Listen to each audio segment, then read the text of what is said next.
சிவநாடார் நமக்கு எல்லாருக்கும் தெரியும். அவங்க மகள் வந்து ரோஷினி நாடார். அவங்க அமெரிக்காவில் இருக்கிறாங்க. அமெரிக்காவில் குடும்ப பேரை பயன்படுத்துறது ரொம்ப சாதாரணம். அவங்க வந்துட்டு ரோஷினி நாடார்னு போடுறப்போ இங்க இருக்கிற திராவிடர்கள் வந்துட்டு ஆங்கிலத்தில் தட்டச்சு பண்றாங்க. தமிழ்நாட்டில் வந்துட்டு இப்படிலாம் நாங்கள் ஜாதிகளை ஒழிச்சோம், இது வந்து ஜாதி வெறி, நாடார்கள் இப்படி போடக்கூடாது, நீங்களாம் ஒரு காலத்தில் எப்படி இருந்தீங்க தெரியுமா? அப்போ அந்த அம்மா சொல்றாங்க, இங்க பாருங்க, நான் பெருமைக்காக போடல, நான் கஷ்டப்பட்டு மேலே வந்தோம்னா, நாங்கள் ஒரு காலத்தில் கஷ்டப்பட்டு உழைச்சி மேலே வந்தோன்றது தெரியட்டுமே அப்படின்னு போடுறாங்க. அவங்களுக்கு போய் பாடம் எடுத்துட்டு இருந்த எல்லா பேரும் நாயுடு மேம்பாலம் சரி, வாழ்த்துக்கள், போஸ்ட் ஓட்டோன்னு பண்ணிட்டு இருக்கானுங்க. திமுகவினுடைய அமைச்சரவையில் இருக்கக்கூடிய நிறைய பேர் ஆந்திராவில் இருக்கக்கூடிய தாதி சங்க மாநாட்டுக்கு போய் கலந்துக்கிட்டு அங்கேயே பேசுறாங்க. தமிழ்நாடு முழுக்க நம்ம ஆளுங்க தான். என்ன நம்ம ஆளுங்க?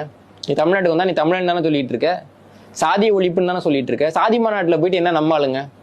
அப்போ இந்த திராவிட இயக்கத்தினுடைய சாதி ஒழிப்புன்றது ஒன்றும் கிடையாது. தமிழர்களுடைய ஜாதிகளை ஒழிச்சிடணும். ஒரு உதாரணம் சொல்றேன். ஒரு 50 வருஷம் கழிச்சு பார்த்தீங்கன்னா நாயுடு மேம்பாலம் இருக்கும், நாயக்கர் மகால் இருக்கும், எல்லாம் இருக்கும். ஆனா தமிழ் ஜாதியெல்லாம் இல்லாட்டி பாக்குறதுக்கு அப்படி பாக்குறப்ப ஆந்திரா, தெலுங்கானா, தமிழ்நாடு எல்லாம் ஒரே மாதிரி பேர் இருக்கும். அப்ப தமிழ்நாட்டில இருந்து சாதியை ஒழிக்கணுன்றது உங்க நோக்கம் கிடையாது. தமிழ்நாட்டில் தமிழ் சாதிகளை ஒழித்து விட்டு எல்லாத்துக்கும் தெலுங்கு சாதி பேரை வைக்கணும்ன்றதுதான் அவங்களுடைய நோக்கம். ஆரம்ப காலத்திலிருந்து அதுதான் நோக்கம். அந்த நோக்கத்துக்காக தான் அவங்க செயல்பட்டுக்கிட்டே இருக்கிறாங்க.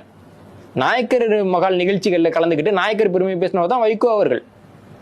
பழைய புகைப்படம்லாம் இன்னைக்கு வரைக்கும் இருக்கு. அதே மாதிரி ஈவே ராமசாமி அவர்கள் நாயக்கர்களுடைய மேம்பாட்டுக்காக பேசியிருக்கிறாரு.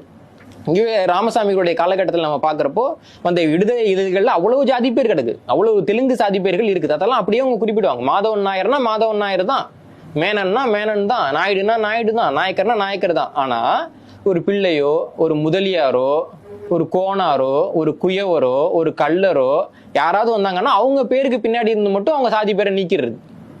அதனாலதான் ஐயாவுக்கு மட்டும் இருந்தா அப்படி நடக்குமா? ஐயா காலத்துல இதான் நடந்தது.